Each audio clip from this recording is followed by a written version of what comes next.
It's frustrating and it's sad. Months, even years. This is how long some parents are being told they'll have to wait before they can access daycare in Manitoba. And now some families are calling on the government to take immediate action to ensure all families have the access that they need. He's probably on 10 to 15 lists.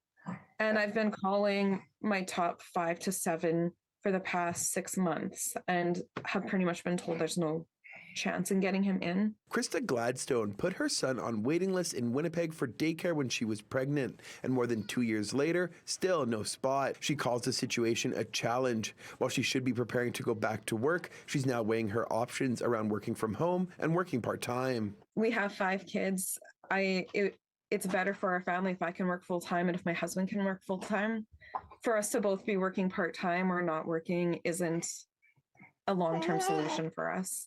She feels early childhood educators must be compensated better to both retain staff and encourage people to enter the profession. Information from the province indicated due to the fact that daycares keep their own wait list and parents may be applying to several at a time, it's impossible to know how many parents in total are waiting for a spot. You want your kids to be with kids that are from your neighborhood. Melissa Thomas and her husband had to coordinate work schedules to look after their 2 children for years. And while they've secured spots for their little ones this year and next, her kids are being forced from their social networks due to a lack of before and after care in her area, causing anxiety for her daughter, her son still asking regularly to return. Almost every day that I am waiting for picking him up, he says, I wish that I was in a different school and I really miss my old school. When are they going to call you? Did they call you today?